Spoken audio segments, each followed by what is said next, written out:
2026 বিশ্বকাপে ব্রাজিলের দলটা কেমন হবে, ব্রাজিলের একাদশ কেমন হবে, ব্রাজিলের মিডফিল্ড কেমন হবে, এই সকল প্রশ্নগুলোর মোটামুটি উত্তর আমরা কিন্তু পাওয়া শুরু করেছি। ব্রাজিলের বর্তমান কোচ কার্লো অ্যানচেলোত্তি ও সকল উত্তর আমাদের আস্তে আস্তে দেওয়া শুরু করেছেন। আমরা গত কয়েক ম্যাচে যদি ব্রাজিলের খেলা এবং একাদশ এবং তাদের কে কে খেলছেন এই সকল জিনিসপত্রগুলো যদি পর্যালোচনা করি, তাহলে আমরা দেখব যে আস্তে আস্তে কোচ কার্লো অ্যানচেলোত্তি তার ব্রাজিল দলটাকে সাজানো শুরু করেছেন একটা ভিশনের আন্ডারে, যে কারণে ব্রাজিলের মিডফিল্ড 2026 বিশ্বকাপে কেমন হবে সেটারও আমরা কিন্তু একটা ধারণা পাচ্ছি। কিভাবে পাচ্ছি দেখেন, আমরা এখন মোটামুটি বলে দিতে পারি যে 2026 বিশ্বকাপে ব্রাজিলের মিডফিল্ডারদের মধ্যে কাসেমিরো অবশ্যই থাকবেন, ব্রুনো গিমারায়েস অবশ্যই থাকবেন। এখন ব্রাজিল বর্তমানে 4-2-3-1 ফরমেশনে খেলছে। 4-2-3-1 ফরমেশনে দুজন সেন্ট্রাল মিডফিল্ডার থাকেন এবং একজন থাকেন অ্যাটাকিং মিডফিল্ডার। এখন সেন্ট্রাল মিডফিল্ডের দুটা স্পটের মধ্যে আমরা মোটামুটি নিশ্চিত যে কোচ কার্লো অ্যানচেলোত্তি অন্তত এখন পর্যন্ত কাসেমিরো এবং ব্রুনো গিমারায়েসকে অনেক বেশি প্রাধান্য দিচ্ছেন। কাসেমিরো এবং ব্রুনো গিমারায়েসের মধ্যে কেউ একজন যদি না খেলতে পারে, তাহলে সেক্ষেত্রে ব্রাজিলের পাইপলাইনে বর্তমানে রয়েছেন Andre Santos, Joelinton, Andre, Joao Gomes, Ederson, Gerson, Jean লুকাসের মতো কিছু মিডফিল্ডার। এখন আপনি যদি একটু মাইক্রোস্কোপের আন্ডারে যদি ব্রাজিলের মিডফিল্ডটাকে পর্যালোচনা করে দেখেন, তাহলে কিন্তু বুঝতে পারবেন যে মোটা দাগে তিন ধরনের মিডফিল্ডারকেই কোচ কার্লো অ্যানচেলোত্তি ব্রাজিলের স্কোয়াডে ডাকছেন এবং 4-2-3-1 ফরমেশনে দুজন সেন্ট্রাল মিডফিল্ডারের জায়গায় রেগুলারলি খেলাচ্ছেন। এখন কোন তিন ধরনের midfielder? Number 1, proper destroyer midfielder. এই ক্যাটাগরির আন্ডারে রয়েছেন কাসেমিরো। এখন প্রপার ডিস্ট্রয়ার মিডফিল্ডার কাসেমিরো কিভাবে বর্তমানে 2025 সালে এসে খেলছেন? তিনি অ্যাজ ইউজুয়াল ডিফেন্সিভ লাইনের সামনে থেকে প্রতিপক্ষের আক্রমণকে আগে থেকে ডিটারমাইন করে বুঝতে পারার মাধ্যমে ওই পাসিং লেনগুলাকে ব্লক করেন, প্রেস করার মাধ্যমে, ইন্টারসেপ্ট করার মাধ্যমে, ট্যাকেল করার মাধ্যমে এবং নিজেকে ওইভাবে পজিশন করার মাধ্যমে। অর্থাৎ তার মেইন মুন্সিয়ানা আমরা দেখতে পাই অফ দ্য বল সিচুয়েশনগুলোতে, যাতে প্রতিপক্ষর কেউই হুট করে ব্রাজিলকে আক্রমণে ব্যতিব্যস্ত না করে তুলতে পারে। সো কাসেমিরো ওইভাবেই অ্যাজ আ প্রপার মিডফিল্ড ডিস্ট্রয়ারের ভূমিকা পালন করছেন। এখন আরেক ধরনের মিডফিল্ডার ব্রাজিলের রয়েছে, that is the box to box midfielder. মোটা দাগে তাদেরকে বক্স টু বক্স মিডফিল্ডার বলা যেতে পারে। এখন এই মিডফিল্ডারের ক্যাটাগরির আন্ডারে রয়েছেন ব্রুনো গিমারায়েস, জোয়েলিনটন, আটালান্টার এদারসন, এরকম মিডফিল্ডার। অর্থাৎ তারা ইনিশিয়াল বিল্ড আপে তাদের পাসিং এর মাধ্যমে বল প্রোগ্রেস করতে সাহায্য করেন, নাম্বার 1।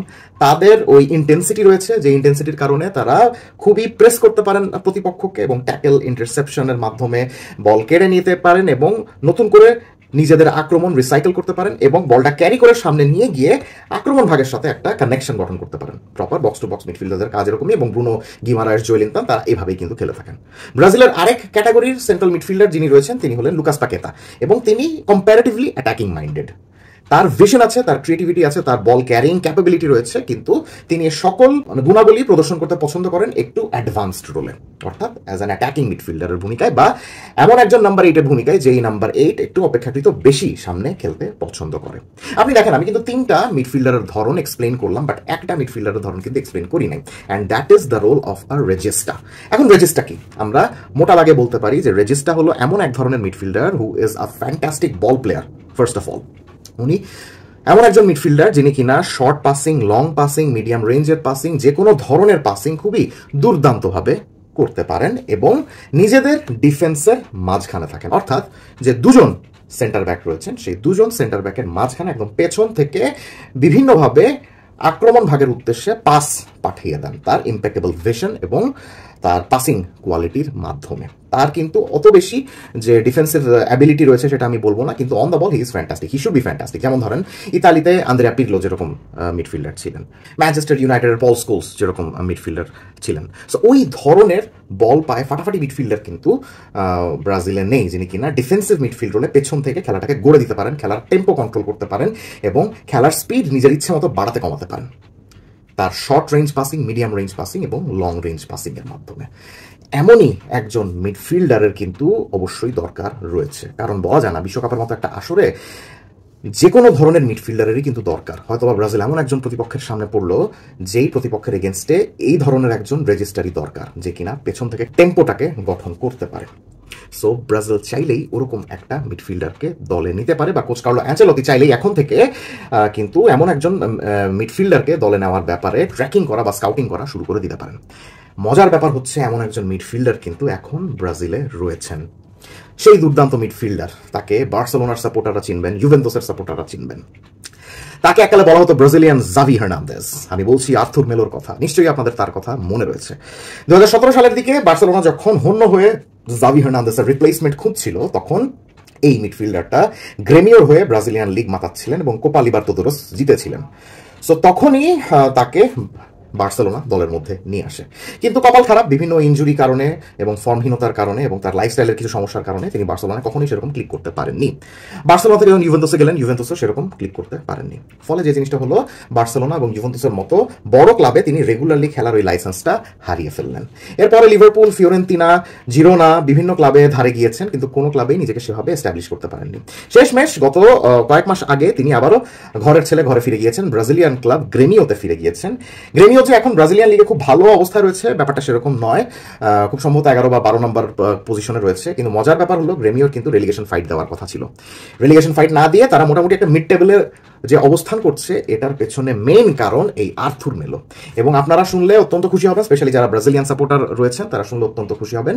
এই যে গ্রেমিওর পারফরমেন্সের উন্নতি, এই উন্নতিটা হয়েছে কিন্তু আর্থুর মেলোর ইনক্লুশনের কারণে। And he has been playing as a proper register, যে কিনা একদম সেন্টার ব্যাক দুজনের সামনে থেকে 4-2-3-1 ফরমেশনে একদম পেছন থেকে খেলা ডিকটেট করছেন, শর্ট পাসিংয়ের মাধ্যমে, মিডিয়াম রেঞ্জের পাসিংয়ের মাধ্যমে। তবে এখনও উনি কিন্তু লং রেঞ্জ পাসিংয়ের ক্ষেত্রে এখনও সেভাবে মুনশিয়ানা দেখাতে পারেননি। তবে আমরা আশা করতে পারি যে নেক্সট কয়েক মাসের মধ্যে তিনি যদি এই অস্ত্রটা তার আর্সেনালের মধ্যে নিয়ে আসতে পারেন, তাহলে কিন্তু কোচ কার্লো অ্যানচেলোত্তি বিশ্বকাপের জন্য তাকে চিন্তাও করতে পারেন। এবং ব্রাজিলের কিন্তু এই ধরনের মিডফিল্ডার অনেক বেশি দরকার, যে কিনা ওই এক্স ফ্যাক্টরটা দলের মধ্যে নিয়ে আসতে পারে। বিকজ একটু আগে আমি যে জিনিসটা এক্সপ্লেইন করলাম, যে ব্রাজিলের বক্স টু বক্স মিডফিল্ডার রয়েছে, প্রপার ডিস্ট্রয়ার মিডফিল্ডার রয়েছে এবং অ্যাটাকিং মাইন্ডেড অ্যাটাকিং মিডফিল্ডার রয়েছে। নেই সেটা হলো একজন রেজিস্টার, যে কিনা পেছন থেকে খেলার টেম্পোটাকে ডিকটেট করতে পারেন এবং অ্যাজ আ প্রপার মিডফিল্ডার খেলার গতি কীরকম হবে সেটা নির্ধারণ করতে পারেন। এবং আর্থুর মেলো যদি এই ফর্মটাকে ধরে রাখতে পারেন, তাহলে কিন্তু ব্রাজিলের ওই সমস্যার সমাধান অনেক ভালোভাবে হয়ে যায়। আর কোচ কার্লো অ্যানচেলোত্তি কি এই মিডফিল্ডারটিকে জাতীয় দলে আবারও নিয়ে আসবেন কিনা সেটাই দেখার বিষয়। বিকজ আর্থুর মেলো অফকোর্স এর মধ্যে জানিয়ে দিয়েছেন যে তার লক্ষ্য ব্রাজিলের জাতীয় দলে ফেরা। 2022 সালে খুব সম্ভবত লাস্ট ম্যাচ উনি খেলেছিলেন ব্রাজিলের জার্সি গায়ে, এরপর আর সেরকম সুযোগ পাচ্ছেন না। তো সামনে যেহেতু বিশ্বকাপের আগে আর্থুর মেলো যদি তার এই প্রোগ্রেশনের ধারাটা বজায় রাখতে পারেন, তাহলে you never know, Carlo Ancelotti হয়তো তাকে ব্রাজিল দলে ডাকতেও পারেন। কমেন্ট সেকশনে জানিয়ে দেবেন আপনি কি আর্থুর মেলোকে ব্রাজিল দলে চাচ্ছেন কিনা। Let's have a discussion.